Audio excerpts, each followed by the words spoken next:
है, शुद्ध है। MDH मिर्ची, धनिया, हल्दी, असली मसाले, सच सच। MDH MDH।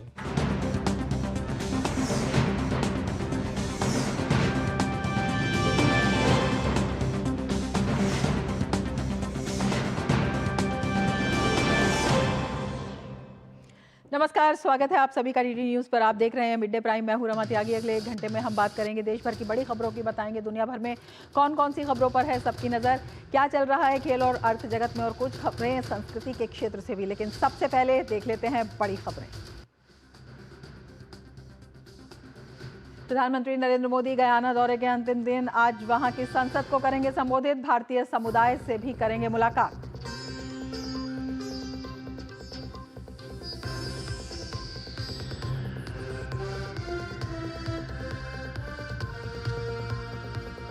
वक्फ संशोधन बिल 2024 पर संयुक्त संसदीय समिति की बैठक। विधेयक को संसद के शीतकालीन सत्र में पारित कराने की तैयारी।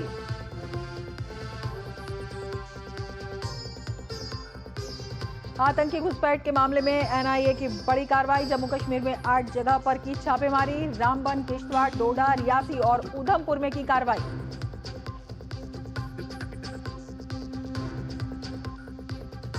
मथुरा में श्री कृष्ण जन्मभूमि विवाद पर आज सुप्रीम कोर्ट में सुनवाई। मुस्लिम पक्ष ने इलाहाबाद हाईकोर्ट के कई फैसलों को दी है चुनौती।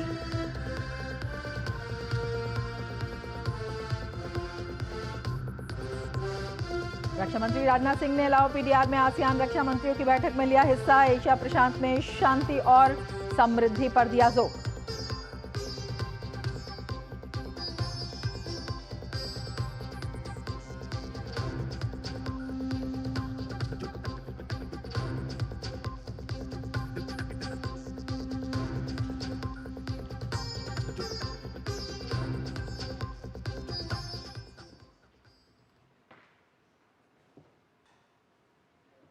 और अब विस्तार से समाचार। प्रधानमंत्री नरेंद्र मोदी गयाना की अपनी यात्रा के दौरान आज वहां की संसद के विशेष सत्र को संबोधित करेंगे।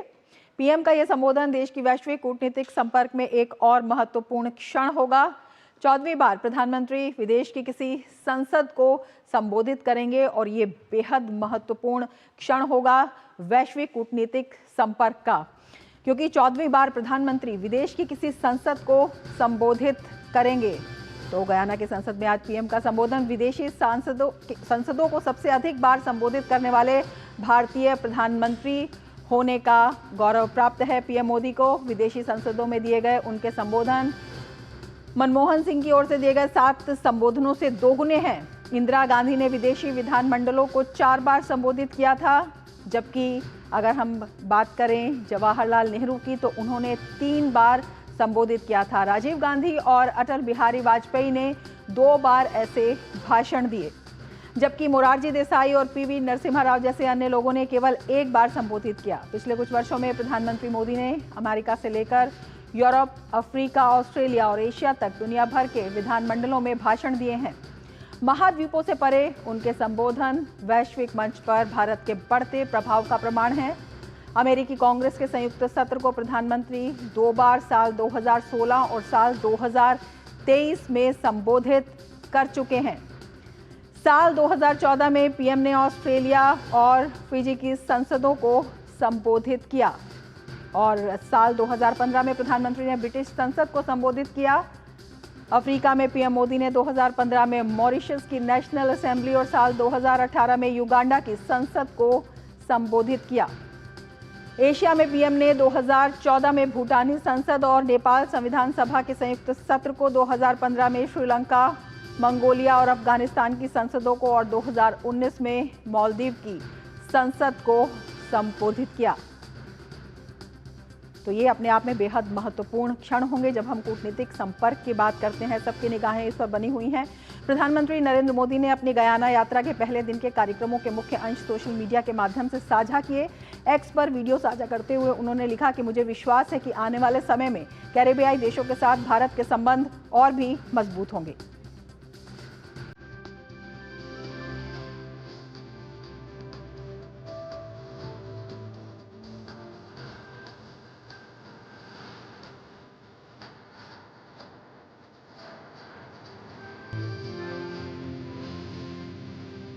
कैरेबियन की गार्डन सिटी जॉर्ज टाउन में हमारे भव्य स्वागत के लिए मैं राष्ट्रपति इरफान अली और उनकी पूरी टीम का हृदय से आभार व्यक्त करता हूँ। 56 वर्षों के बाद किसी भारतीय प्रधानमंत्री का गयाना की यात्रा पर आना हमारे संबंधों में एक महत्वपूर्ण माइलस्टोन है।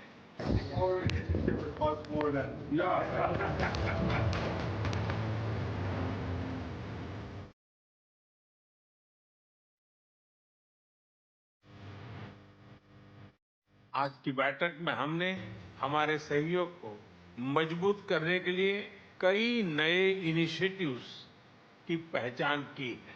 हमारे आपसी व्यापार और आर्थिक सहयोग को बढ़ाने के लिए हम निरंतर प्रयास करते रहेंगे।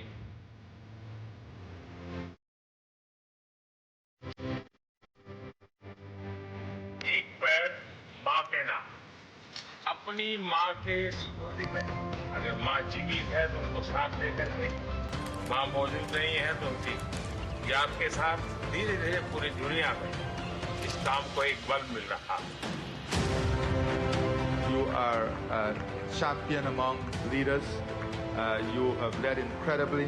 You have shown the light to the developing world, and you have created a development matrix and framework that many are adopting in their own country, and much of it is relevant to us here in Guyana.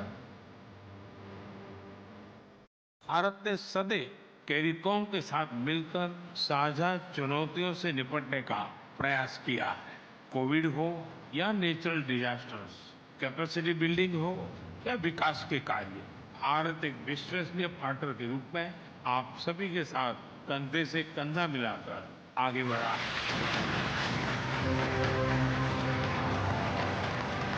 सम्मान केवल मेरा नहीं बल्कि भारत के 140 करोड़ लोगों का, उनके पुरुषार्थ का, उनके संस्कार का, उनकी परंपरा का यह सम्मान है।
से कह उठा शिव शिवम तरल नल गगन पवन धरा धरा शिव शिवम।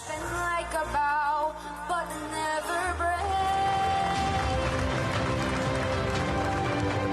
यह सम्मान केवल मेरा ही नहीं बल्कि भारत के 140 करोड़ लोगों का सम्मान है। यह हमारे संबंधों के प्रति आपकी गहरी प्रतिबद्धता का सजीव प्रमाण है।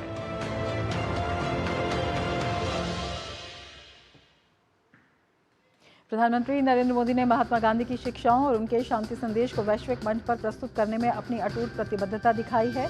गयाना दौरे पर पीएम मोदी महात्मा गांधी की प्रतिमा पर पुष्पांजलि अर्पित करेंगे। ये 21वीं बार होगा जब पीएम मोदी विदेशी धरती पर महात्मा गांधी को श्रद्धांजलि अर्पित करेंगे। इससे पहले 2024 में यूक्रेन, 2023 में अमेरिका और जापान जैसे देशों में गांधी जी की प्रतिमा पर पुष्पांजलि अर्पित कर उन्होंने शांति और सद्भाव का संदेश दिया है। 2019 में संयुक्त राष्ट्र मुख्यालय में गांधी सोलर पार्क और गांधी शांति उद्यान की स्थापना जैसे कदम उनकी वैश्विक प्रासंगिकता को प्रमाणित करते हैं। इसके अलावा दक्षिण अफ्रीका, पुर्तगाल और सिंगापुर समेत कई देशों में गांधी जी की विरासत को सम्मानित कर प्रधानमंत्री मोदी ने भारत की सांस्कृतिक जड़ों और शांति के आदर्शों को जीवंत रखा है।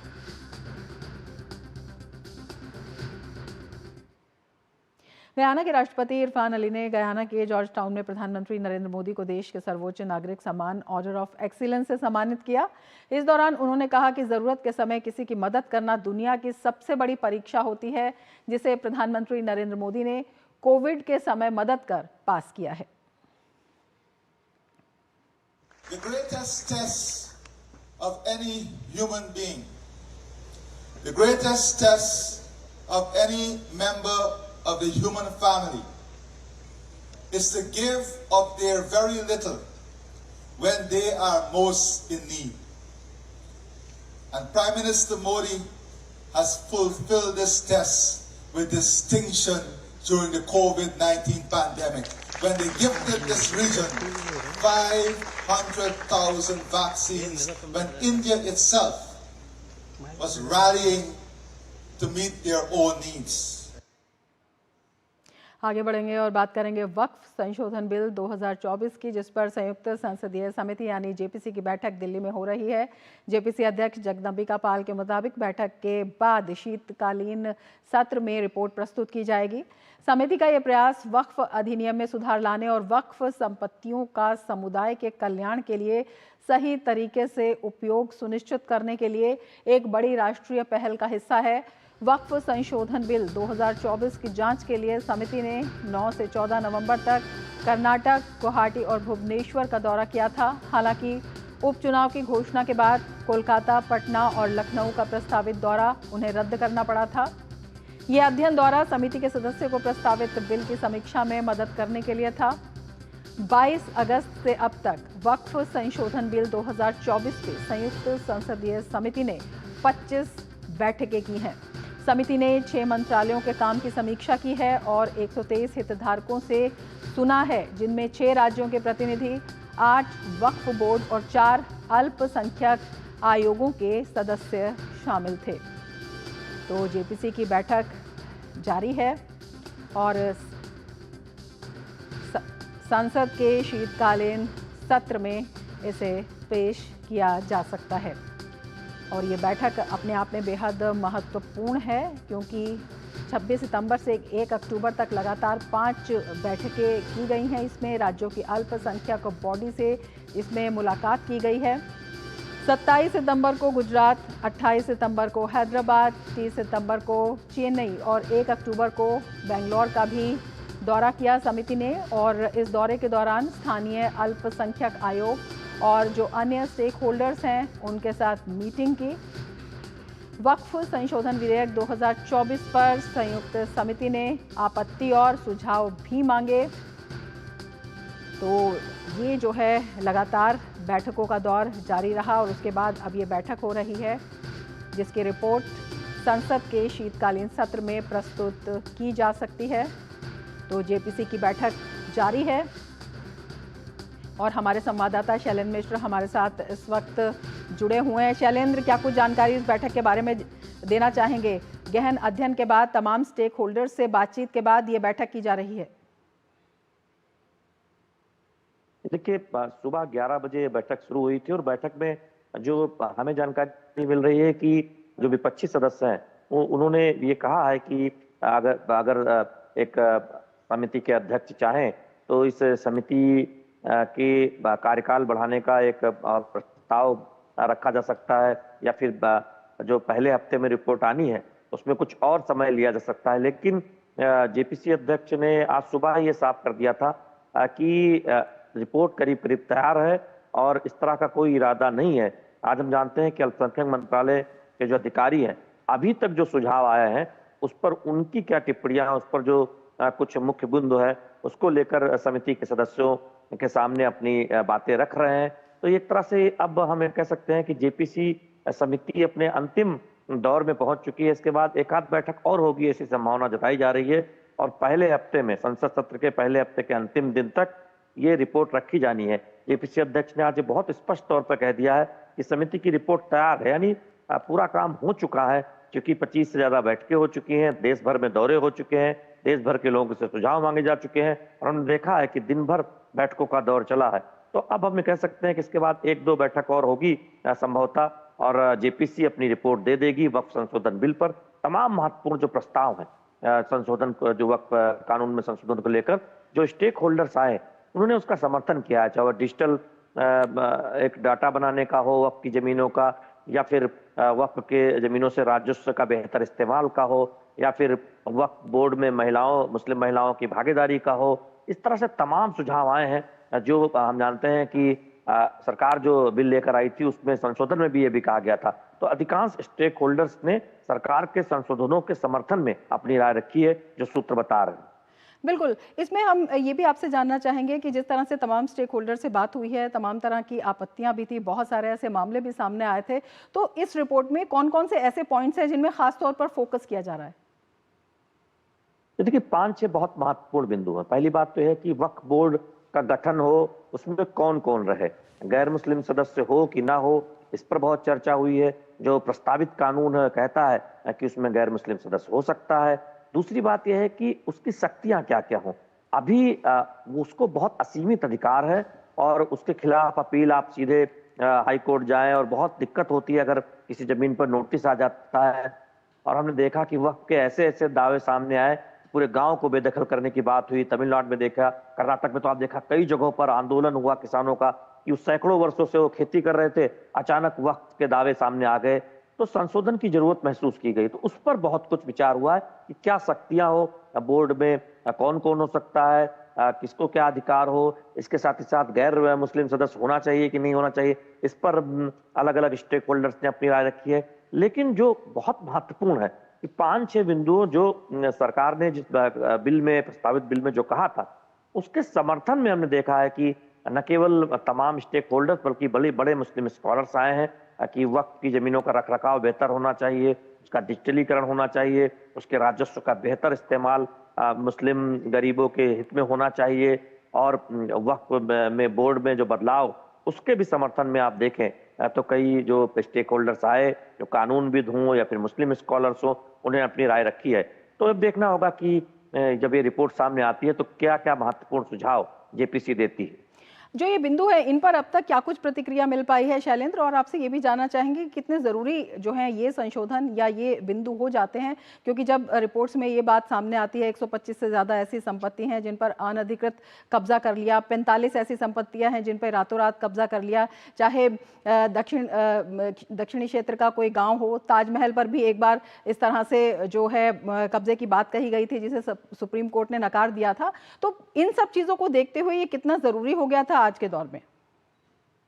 देखिए 2013 में जब यूपीए की सरकार थी तब ऐसे संशोधन पारित कराए गए जिसके बाद बहुत विवाद सामने आए।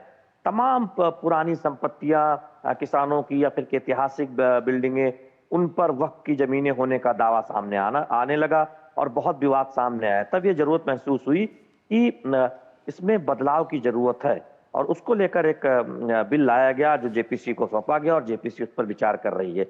तो उद्देश्य ये है कि वक्फ की जो जमीन है उनसे जो राजस्व आता है उसका इस्तेमाल मुस्लिम गरीबों के हित में हो, उसकी बंदरबाट न हो, उस पर भूमाफियाओं या फिर कुछ बड़े लोगों का कब्जा न हो, और उसको लेकर एक पारदर्शिता की बात कही गई है।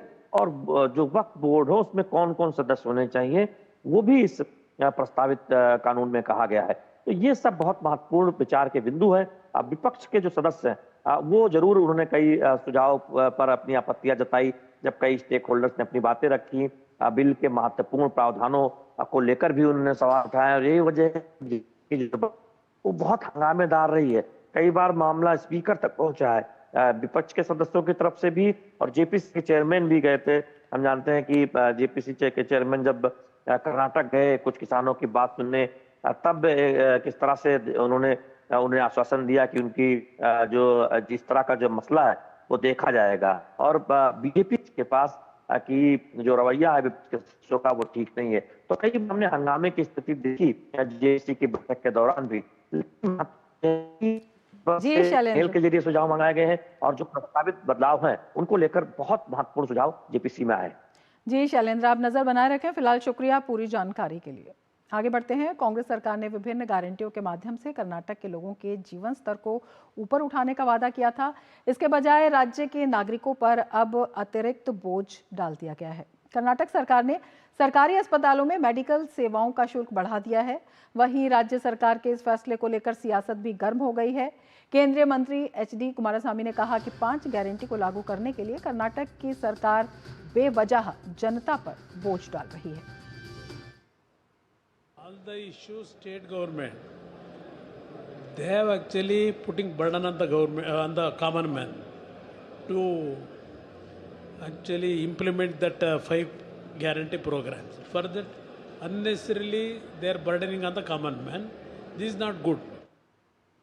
बीजेपी ने इस फैसले को लेकर राज्य सरकार पर निशाना साधा है। बीजेपी के राष्ट्रीय प्रवक्ता शहजाद पूनावाला ने इस फैसले को लूट और झूठ का मॉडल बताया है। साथ ही कांग्रेस की गारंटी योजना को जिम्मेदार ठहराते हुए कहा है कि गारंटी योजना के लिए ही राज्य का धन खाली किया जा रहा है। कर्नाटका में कांग्रेस पार्टी के खटाखट मॉडल का एक और उदाहरण, आज कर्नाटका में जो दाम है OPD चार्जेस के, लैब टेस्ट के, ट्रीटमेंट के, उनको बढ़ा दिया गया है। जो सरकारी मेडिकल कॉलेज के हॉस्पिटल्स है उसमें जो कॉमन मैन है उसके लिए लगातार बढ़ती हुई कीमतें कर्नाटका की सरकार दे रही है। कर्नाटका की सरकार का मॉडल केवल इतना है, लूट और झूठ। लूट करो, Valmiki scam, liquor scam, Muda scam, और केवल कर्नाटका नहीं, तेलंगाना और हिमाचल में भी। हिमाचल में तो स्थिति इतनी बुरी है कि वहाँ पर हिमाचल भवन भी बिक रहा है। वहाँ पर 18 होटल जो है उनको भी शटडाउन करने के लिए कहा है हाईकोर्ट ने। जहाँ जहाँ कांग्रेस आई वहाँ बर्बादी, महंगाई और कंगाली लाई। दरअसल कर्नाटक सरकार ने सरकारी अस्पतालों में मेडिकल सेवाओं का शुल्क बढ़ाने को लेकर एक सर्कुलर जारी किया है। सर्कुलर के अनुसार मेडिकल सेवाओं के शुल्क में संशोधन करके इन्हें बढ़ा दिया गया है। इस फैसले को तुरंत प्रभाव से भी लागू कर दिया गया है। और अब आपको हम ये बता देते हैं कि अस्पतालों पर किन सेवाओं पर कितनी बढ़ोतरी की गई है। OPD रजिस्ट्रेशन फीस को 10 रुपये से बढ़ाकर 20 रुपये कर दिया गया है। इन पेशेंट एडमिशन चार्ज 25 रुपये से बढ़ाकर 50 रुपये कर दिया गया है। ब्लड टेस्ट का शुल्क 70 रुपये से बढ़ाकर 120 रुपये कर दिया गया है। वार्ड चार्जेस 25 रुपये से बढ़ाकर 50 रुपये कर दिए गए हैं। और इस तरह से हॉस्पिटल वेस्ट मैनेजमेंट शुल्क 10 रुपये से बढ़ाकर 50 रुपये कर दिया गया है। तो कर्नाटक सरकार पर कई सवाल इससे खड़े हो गए हैं। आगे बढ़ेंगे लेकिन उससे पहले लेते हैं एक ब्रेक। आप देखते रहिए DD न्यूज़। बढ़िया है, क्यों ना? प्राकृतिक हल्दी, मिर्ची, धनिया। नहीं, मिर्ची, धनिया, हल्दी, MDH।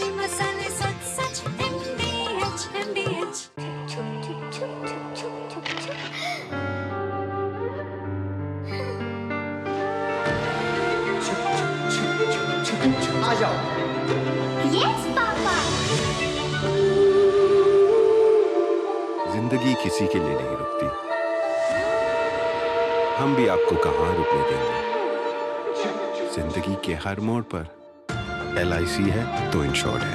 LIC, हर पल आपके साथ। Come on boys, let's go practice। अरे रुक यार, मेरे बैंक अकाउंट में गलत एंट्री का प्रॉब्लम हो गया है। तो बैंक को कंप्लेन करना। बैंक को लिखे 1 महीना हो गया है, बट वो गूगली पे गूगली डाले जा रहे हैं। तो RBI के लोकपाल को इन्फॉर्म करो। रुक, मैं समझाता हूँ। जैसे क्रिकेट में थर्ड अंपायर, वैसे ही RBI का ओम्बुड्समैन। RBI कहता है अगर बैंक आपकी कंप्लेंट को 1 महीने में नहीं सुलझाता तो आप RBI के कंप्लेंट मैनेजमेंट सिस्टम पर ऑनलाइन कंप्लेंट कर सकते हैं। ये RBI का आसान तरीका है आपकी कंप्लेंट सुलझाने का, और वो भी फ्री। RBI कहता है जानकार बनिए, सतर्क रहिए। MDH का किचन किंग किचन में हो तो हम सब कुछ बना सकते हैं। बैंगन का भरता, आलू गोभी, भिंडी मसाला और भी बहुत कुछ। MDH। ब्रेक के बाद फिर से आपका स्वागत है। जम्मू कश्मीर में NIA ने बड़ी कार्रवाई की है। आतंकवादी घुसपैठ से जुड़े मामले में NIA जम्मू कश्मीर में 8 जगहों पर छापे मार रही है। ये छापेमारी रियासी, डोडा, उधमपुर, रामगढ़ और किश्तवाड़ में कई जगहों पर चल रहे हैं। तो आतंकी घुसपैठ के मामले में NIA की ये बड़ी कार्रवाई है। 8 जगहों पर ये कार्रवाई हो रही है और वहाँ पर लगातार छापेमारी जारी है। रामबन, किश्तवाड़, डोडा, रियासी और उधमपुर में NIA के छापे। तो आतंकी घुसपैठ के खिलाफ इसे एक बड़ी कार्रवाई कहा जा रहा है। 8 जगहों पर ये कार्रवाई लगातार जारी है, जिसमें रामबन, किश्तवाड़, डोडा, रियासी और उधमपुर भी शामिल है, जहां पर NIA की छापेमारी सुबह से जारी है। 8 जगहों पर यह कार्रवाई चल रही है और कहा जा रहा है कि आतंकी घुसपैठ पर लगाम लगाने के उद्देश्य से ये एक बड़ा कदम है। तो एनआईए की एक बड़ी कार्रवाई, 8 जगहों पर ये कार्रवाई चल रही है। 8 जगहों पर एनआईए की छापेमारी जारी है। आगे बढ़ेंगे। मथुरा श्री कृष्ण जन्मभूमि विवाद को लेकर आज सुप्रीम कोर्ट में सुनवाई होनी है। सुनवाई के दौरान मुस्लिम पक्ष की ओर से दायर याचिकाओं पर सुनवाई होना है। मुस्लिम पक्ष ने इलाहाबाद हाईकोर्ट के कई फैसलों को चुनौती दी है। इनमें मुख्य रूप से हिंदू पक्ष की ओर से दायर मुकदमे को सुनवाई लायक मानने के इलाहाबाद हाईकोर्ट के आदेश को चुनौती दी गई है। साथ ही विवादित जगह पर सर्वे की इजाजत देने के साथ साथ निचली अदालत में लंबित सभी मुकदमों को हाईकोर्ट के अपने पास सुनवाई के लिए ट्रांसफर करने के आदेश को चुनौती देने वाली मुस्लिम पक्ष की अर्जी पर भी इसमें सुनवाई होनी है। तो मुस्लिम पक्ष ने इलाहाबाद हाई कोर्ट के कई फैसलों को चुनौती दी है और इसी मामले में सुप्रीम कोर्ट में सुनवाई होनी है। हिंदू पक्ष की ओर से दायर मुकदमे को सुनवाई लायक मानने के आदेश को इसमें चुनौती दी गई थी और विवादित जगह पर सर्वे की इजाज़त देने से जुड़े फैसले को भी इसमें चुनौती दी गई है, जिस पर आज सुनवाई होनी है। निचली अदालत में लंबित मुकदमों को हाईकोर्ट में ट्रांसफ़र किए जाने को भी चुनौती इसमें दी गई थी।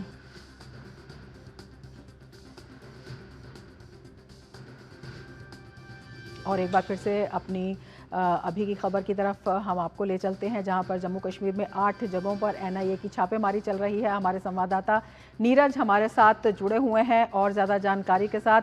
नीरज, क्या कुछ जानकारी, क्या कुछ इसमें अभी तक मिल पाया है और किस तरह से ये एक बड़ा कदम है जब हम आतंकवादी घुसपैठ की बात करते हैं उस पर लगाम लगाने के लिए? देखिए, बड़ा कदम है और आप देखें रमा कि एनआईए अभी भी लगातार छापेमारी की कार्रवाई कर रही है। 8 जगह है जहां पर एनआईए के जो ऑफिसर हैं और इसके अलावा सीआरपीएफ से जो लोग हैं वो एनआईए को इस तरीके से सुरक्षा मुहैया करा रहे हैं। और एनआईए जैसे रामबन की बात करें, किश्तवाड़ की बात करें, रियासी की बात करें, डोडा की बात करें, यहाँ पर अलग अलग जगह पर छापेमारी की कार्रवाई को अंजाम दे रही है। एनआईए के पास इनपुट था कि सीमा पार से घुसपैठ को लेकर जो स्थानीय स्तर पर जो लोकल उनके सपोर्टर हैं वो उनकी सहायता कर रहे हैं और लगातार कोशिशें की जा रही है कि पाकिस्तान के थ्रू यहाँ पर जो घुसपैठ है उसको अंजाम दिया जाए, लेकिन हमारे सुरक्षा बल लगातार चौकस है।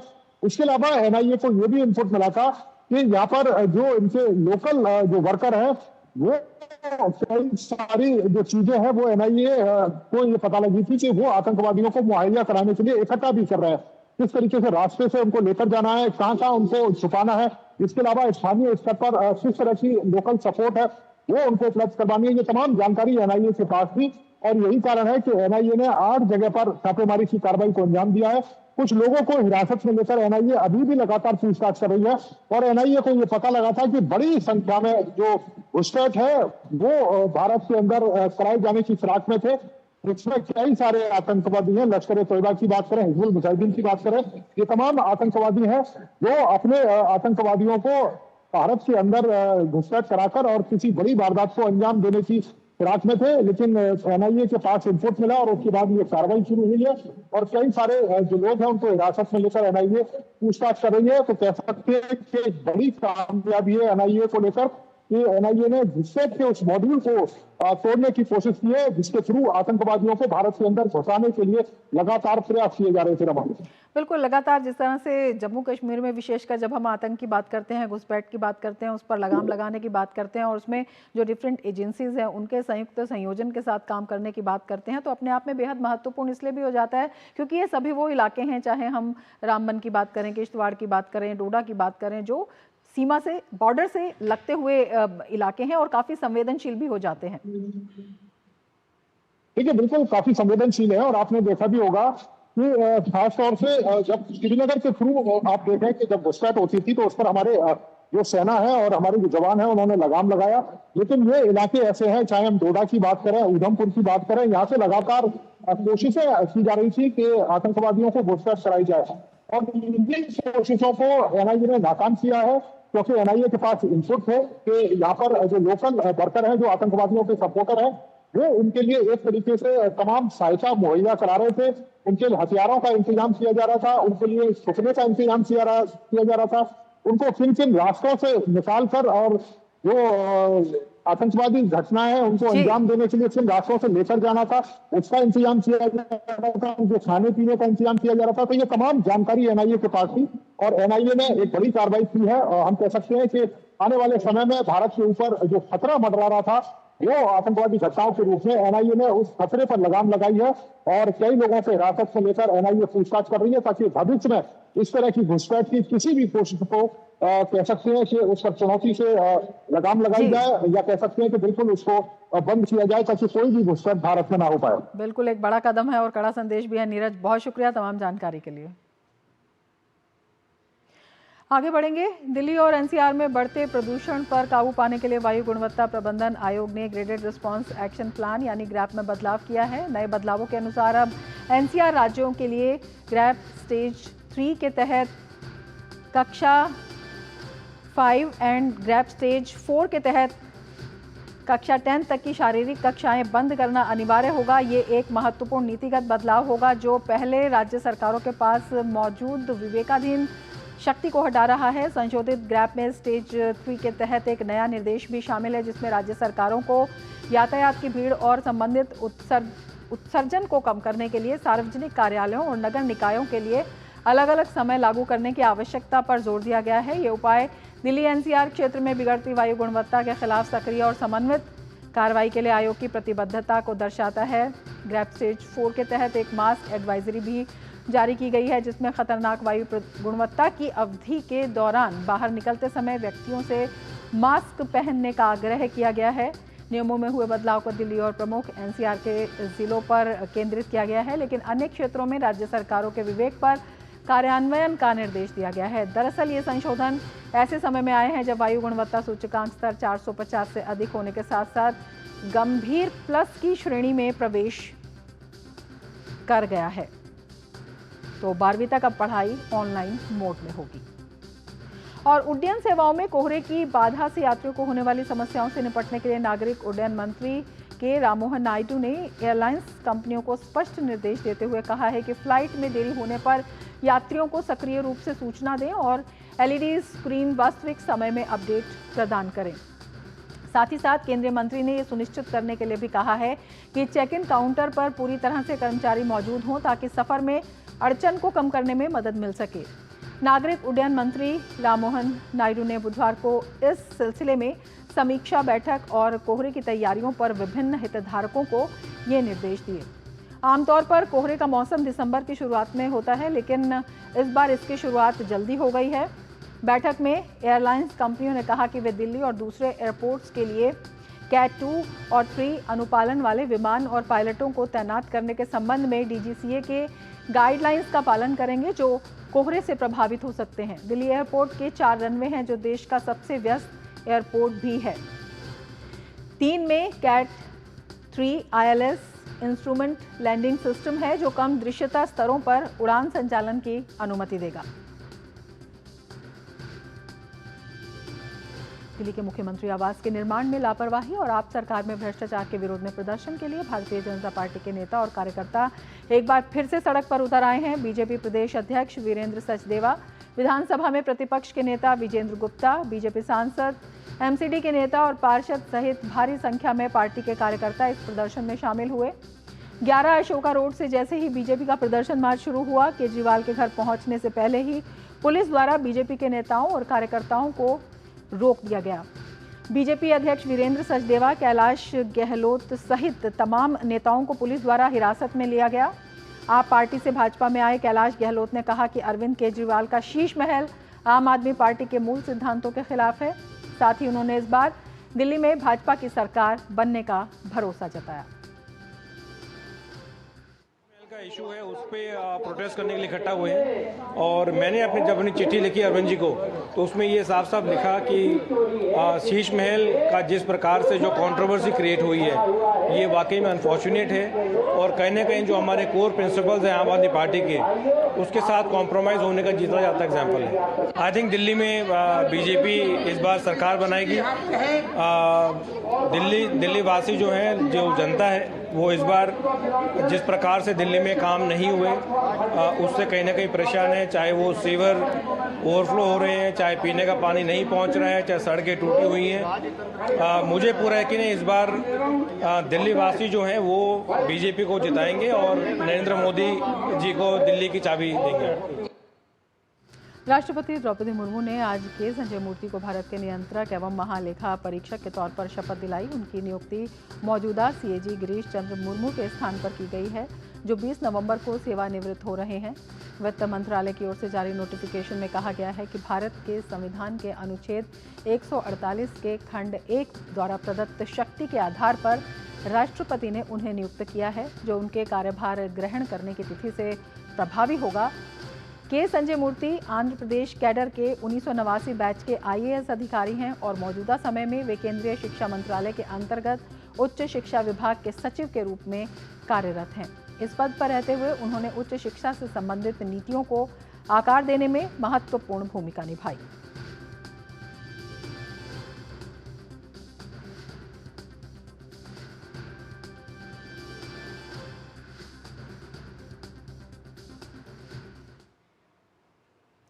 गुजरात के मुख्यमंत्री भूपेंद्र पटेल ने फिल्म द साबरमती रिपोर्ट को गुजरात में टैक्स फ्री करने की घोषणा की है। फिल्म देखने के बाद मुख्यमंत्री समेत गणमान्य लोगों ने फिल्म की सराहना की और फिल्म निर्माता और स्टारकास्ट की सराहना की।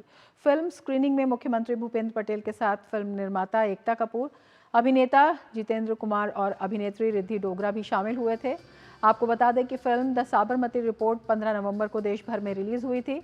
इस फिल्म को देखने के बाद अब तक प्रधानमंत्री नरेंद्र मोदी, केंद्रीय गृह मंत्री अमित शाह, मध्य प्रदेश के मुख्यमंत्री डॉक्टर मोहन यादव समेत कई गणमान्य लोगों ने सराहना की है।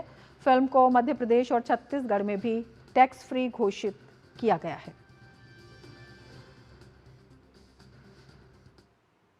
रिपोर्ट्स के माध्यम से देश की जनता के सामने गोधरा के सच को साबरमती रिपोर्ट्स फिल्म के माध्यम से लोगों तक ये सच पहुंचाने के लिए एक उत्कृष्ट प्रयास फिल्म निर्माता द्वारा किया गया है। अच्छी तरह से रिसर्च की हुई एक स्टोरी है। ये फैक्ट बेस्ड मूवी खास तौर पे मैं देख रहा हूँ गुजरात एवं देश भर के कोने कोने में हाउसफुल जारी है। अगर ये फिल्म देखकर आपको लगता है कि इस फिल्म में एक जो बात कहने की जो कही गई है वो सही है, तो लोगों तक पहुंचनी चाहिए। मैं तो इतना ही चाहूँगी कि ज़्यादा से ज़्यादा लोग ये फिल्म देखें। ये गुजरात की कहानी है, सो मैं चाहती हूँ सारे गुजराती और सारे गुजरात वासी देखें। कहानी जो है एक सच्ची दुर्घटना पे आधारित है, लेकिन ये मीडिया के लेंस से दिखाई गई है। तो अब उस समय जो भी मीडिया हाउसेस थे, जो भी जर्नलिस्ट थे, जो भी रिपोर्टर्स थे, जो भी आबो हवा थी, जैसा भी काम चल रहा था, हमने वो दर्शाया है। आरबीआई गवर्नर शक्तिकांत दास ने वैश्विक चुनौतियों से निपटने के लिए 3 क्षेत्रों पर फोकस करने की बात कही है। केंद्रीय बैंकों की हाई लेवल पॉलिसी कॉन्फ्रेंस को संबोधित करते हुए शक्तिकांत दास ने कहा कि जियोपॉलिटिकल कॉन्फ्लिक्ट्स और युद्ध के चलते आपूर्ति श्रृंखला में रुकावट और पूरी दुनिया में महंगाई में उछाल नजर आ रहा है। इसकी वजह से व्यापार, टेक्नोलॉजी, कैपिटल फ्लोज और डेप्थ सस्टेनेबिलिटी की चुनौती दुनिया भर के केंद्रीय बैंकों के सामने आई है। आरबीआई गवर्नर ने इन चुनौतियों से निपटने के लिए नीति निर्माण और कार्यान्वयन के 3 खास क्षेत्रों पर ध्यान केंद्रित करने को कहा है।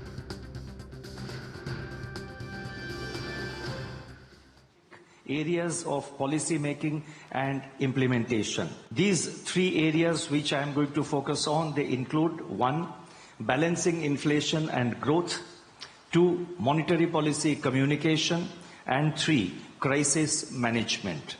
The period since the onset of the pandemic is an example of how the Reserve Bank of India could effectively maintain balance between price stability and growth within the space provided by the flexible inflation targeting framework. Effective fiscal monetary coordination was at the core of India's success in the face of a series of adverse shocks.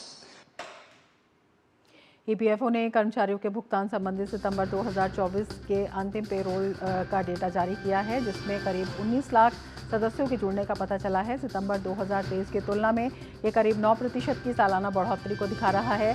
श्रम और रोजगार मंत्रालय ने कहा कि रोजगार के मौके बढ़ने और कर्मचारियों को मिलने वाले फायदों के बारे में जागरूकता बढ़ने से नई मेंबरशिप बढ़ी है। खासतौर पर सितंबर में जुड़ने वालों में 18 से 25 वर्ष की आयु वाले नए सदस्यों का हिस्सा लगभग 60% है, जिसकी संख्या 8 लाख है।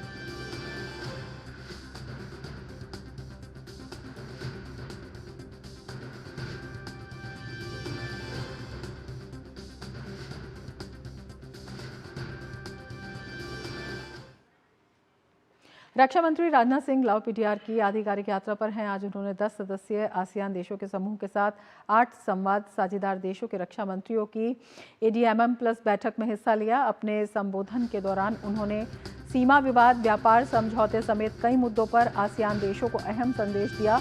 उन्होंने कहा कि इंडो पैसिफिक क्षेत्र में शांति और समृद्धि को बढ़ावा देने के लिए भारत नेविगेशन और उड़ान की स्वतंत्रता, निर्बाध वैध व्यापार और अंतर्राष्ट्रीय कानून के पालन के लिए सदैव डटकर खड़ा है। राजनाथ सिंह ने कहा कि शांतिपूर्ण वार्ता के जरिए सीमा विवाद सुलझाना भारत की प्रतिबद्धता रही है। भारत ने हमेशा जटिल वैश्विक मुद्दों को हल करने के लिए बातचीत की वकालत की है।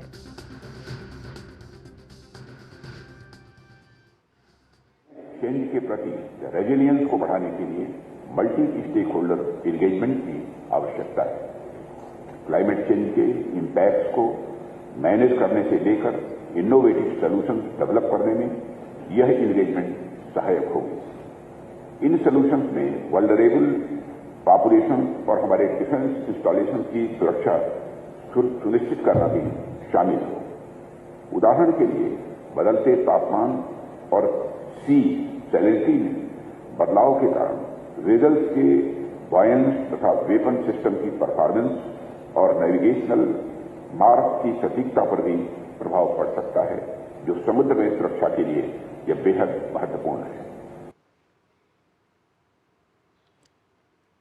इसके साथ ही रक्षा मंत्री ने ADMM+ फोरम की प्रशंसा करते हुए कहा कि ADMM+ फोरम सहयोग और प्रतिस्पर्धा के मुद्दों पर खुले, स्पष्ट और ईमानदार तरीके से चर्चा करने और विचार विमर्श करने का अवसर प्रदान करता है। रक्षा मंत्री ने सितंबर में आए टाइफून यागी से प्रभावित लोगों के प्रति संवेदना जताई और कहा कि मानवीय सहायता प्रदान करने के लिए प्रभावित देशों के साथ सक्रिय रूप से काम कर रहा है।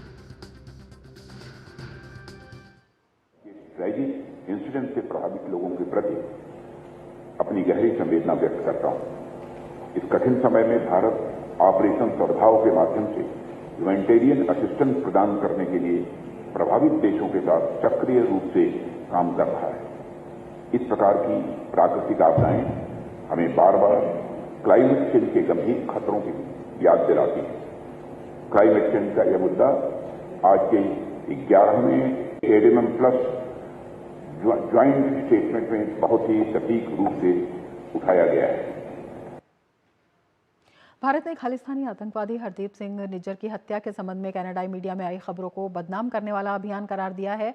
विदेश मंत्रालय की ओर से जारी एक बयान में कहा गया है कि ऐसे अभियान से दोनों देशों के रिश्तों में और तल्खी आएगी और इस तरह के हास्यास्पद आरोपों को सिरे से खारिज कर देना चाहिए। ये बयान कनाडा स्थित ग्लोब एंड मेल की एक रिपोर्ट के बाद आया है, जिसमें NIA द्वारा घोषित आतंकवादी हरदीप निज्जर की मौत और भारत सरकार के बीच संबंध स्थापित करने का प्रयास किया गया था। गौरतलब है कि कनाडा के साथ भारत के संबंधों में पिछले कुछ महीनों में काफ़ी तल्खी आई है। भारत ने बार बार कनाडा में उग्रवाद और हिंसा की संस्कृति और भारत विरोधी गतिविधियों के बारे में अपनी गहरी चिंता व्यक्त की है और कनाडाई अधिकारियों से इन गतिविधियों के खिलाफ कार्रवाई करने को कहा है।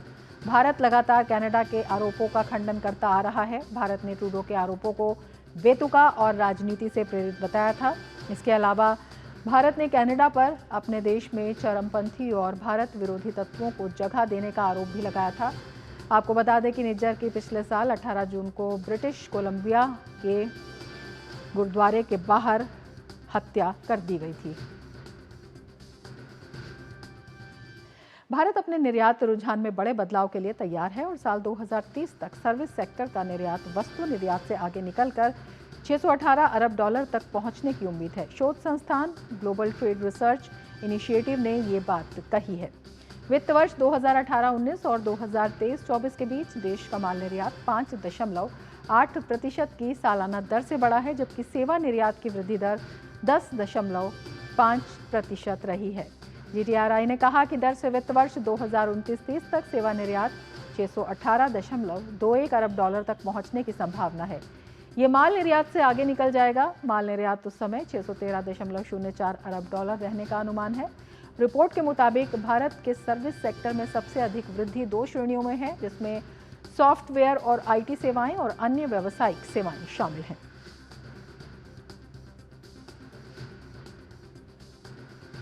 और अब बात खेल की कर लेते हैं। क्रिकेट की दुनिया में इस समय सबसे ज्यादा चर्चा बॉर्डर गावस्कर ट्रॉफी की हो रही है। 22 नवंबर से इस सीरीज का आगाज होने जा रहा है। सीरीज का पहला टेस्ट पर्थ में खेला जाएगा और इस सीरीज से पहले भारत और ऑस्ट्रेलिया दोनों ही टीमों पर कहीं ना कहीं दबाव है। टीम इंडिया की बात करें तो भारत को हाल ही में अपनी सरजमी पर न्यूजीलैंड के हाथों 3-0 की शिकस्त झेलनी पड़ी थी।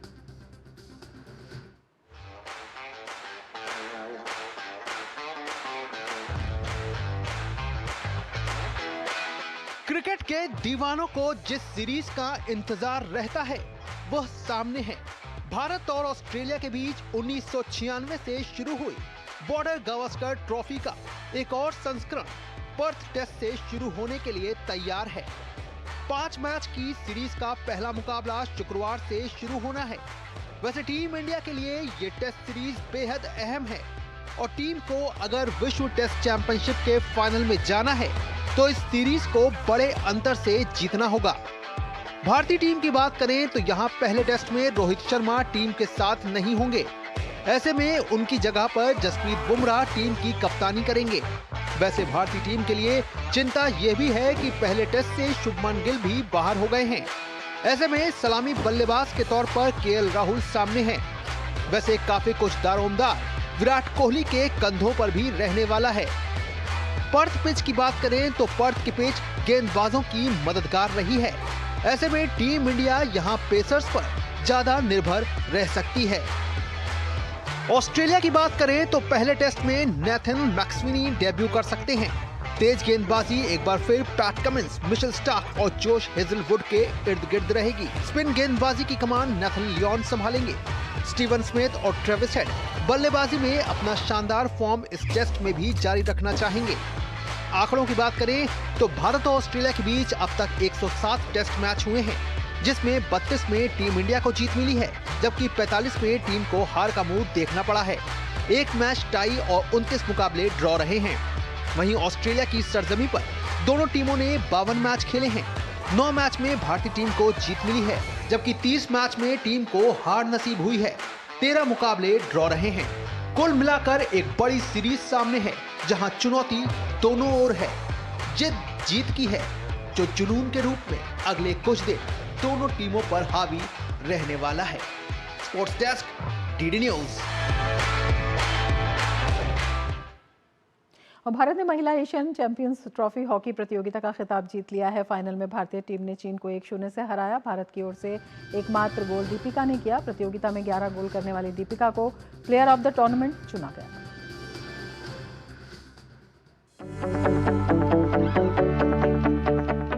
बिहार के राजगीर में आयोजित महिला एशियन चैंपियंस ट्रॉफी हॉकी प्रतियोगिता के फाइनल में बुधवार को भारत का सामना चीन से हुआ।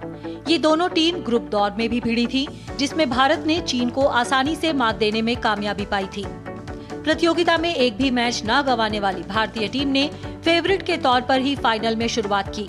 हालांकि ग्रुप दौर में भारत के खिलाफ संघर्ष करने वाली चीन की टीम फाइनल में बेहतर चुनौती पेश करती दिखाई दी। भारतीय टीम को कई पेनल्टी कॉर्नर्स मिले, लेकिन टीम इन्हें कन्वर्ट करने में नाकाम रही। भारत के लिए मैच का एकमात्र गोल प्रतियोगिता की स्टार दीपिका ने पेनल्टी कॉर्नर के जरिए 31वें मिनट में किया। इसके बाद मैच में और कोई गोल नहीं हुआ और भारत ने 1-0 से ये मैच अपने नाम किया। इस जीत के साथ भारत ने सफलतापूर्वक खिताब की रक्षा की। भारतीय टीम ने तीसरी बार ये खिताब अपने नाम किया है। दीपिका को प्लेयर ऑफ द टूर्नामेंट चुना गया। उन्होंने प्रतियोगिता में कुल 11 गोल किए। हरिंदर सिंह का ये महिला टीम के प्रमुख कोच के रूप में पहला खिताब रहा। Sports desk, DD news. प्रधानमंत्री नरेंद्र मोदी ने महिला एशियाई चैंपियंस ट्रॉफी जीतने पर सोशल मीडिया प्लेटफॉर्म के माध्यम से शुभकामनाएं दी हैं। उन्होंने लिखा, एक अभूतपूर्व उपलब्धि, महिला एशियाई चैंपियंस ट्रॉफी जीतने पर हमारी हॉकी टीम को बधाई। उन्होंने पूरे टूर्नामेंट में बेहतरीन प्रदर्शन किया। उनकी सफलता कई भावी एथलीटों को प्रेरित करेगी। और तीसरी बार एशियन चैंपियंस ट्रॉफी हॉकी प्रतियोगिता का खिताब जीतने वाली भारतीय महिला हॉकी टीम को केंद्रीय खेल मंत्री मनसुख मांडविया ने बधाई दी है। उन्होंने कहा कि महिला टीम की ये जीत देश में महिला हॉकी को और ज़्यादा मजबूती देगी। इसके साथ ही उन्होंने बिहार में सफलतापूर्वक हुए इस टूर्नामेंट के आयोजन पर भी खुशी जताई। वुमेन का परफॉर्मेंस हमारे लिए बहुत उत्साहवर्धक है। आने वाले दिनों में हॉकी वुमेन्स में हम और आगे बढ़ेंगे। बिहार ने इस चैंपियनशिप होस्ट करके बहुत अच्छा कार्यक्रम आयोजित करा। मैं बिहार गवर्नमेंट को भी अभिनंदन देता हूँ। चाइना मास्टर्स बैडमिंटन प्रतियोगिता के पुरुष एकल वर्ग के प्री क्वार्टर फाइनल में लक्ष्य सेन का सामना डेनमार्क के रासमस से होगा। और पुरुष युगल वर्ग के पहले दौर में शानदार जीत दर्ज करने वाले सात्विक साईराज और चिराग शेट्टी की जोड़ी आज प्री क्वार्टर फाइनल में डेनमार्क की जोड़ी से भिड़ेगी।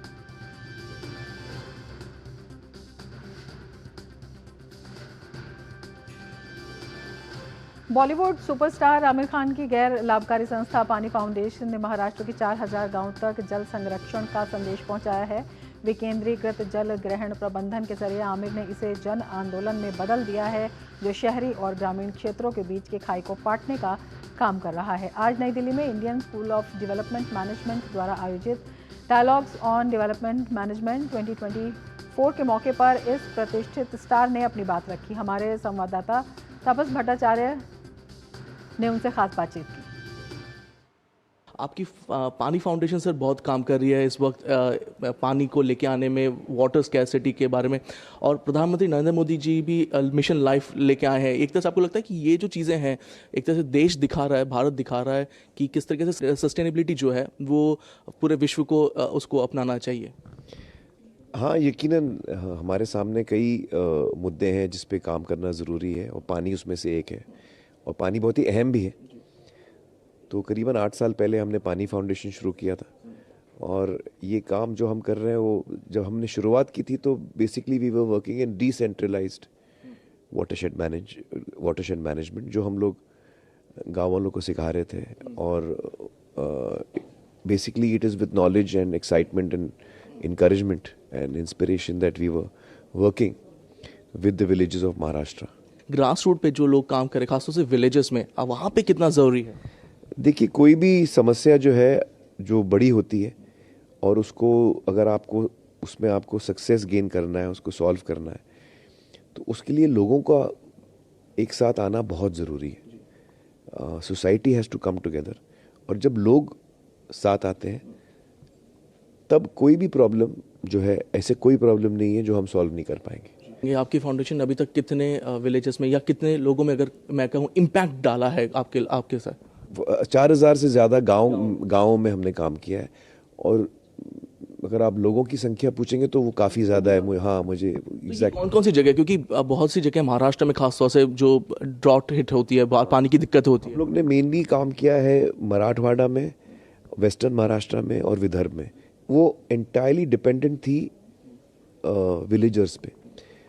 वो हम, क्योंकि हम विलेजर को ना हम पैसे देते हैं, ना हम कोई मशीन्स ला के देते हैं, हम उनको सिखाते हैं, हम उनको नॉलेज देते हैं कि कैसे सॉल्व करना है, और हम उनको इनकरेज करते हैं, उनके साथ हम खड़े रहते हैं। और भी लोगों को आगे आना चाहिए, जो एक तरह से यूथ आइकन है, लोगों में उन लोगों के लिए एक अलग जज्बा है।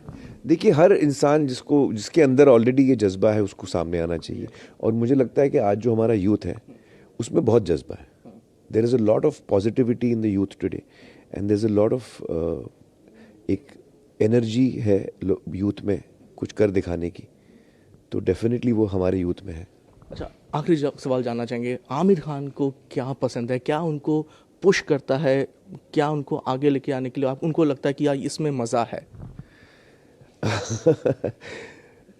जब मेरे सामने कोई प्रॉब्लम होती है ना, मुझे प्रॉब्लम सॉल्विंग में बड़ा मज़ा आता है। भले वो फिल्म इंडस्ट्री के रिलेटेड हो, सोशल सेक्टर में रिलेटेड हो, या कोई गेम खेल हो, कोई भी हो, मुझे प्रॉब्लम जब नज़र आता है तो प्रॉब्लम सॉल्विंग जो है वो एक चीज़ है जिसमें मुझे बड़ा मज़ा आता है, और मुझे लगता है किसी को भी मज़ा आएगा।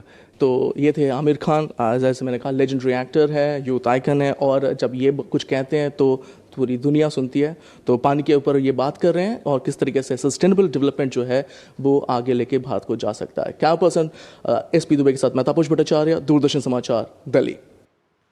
इसके साथ ही इस बुलेटिन में फिलहाल इतना ही। दीजिए इजाजत, नमस्कार।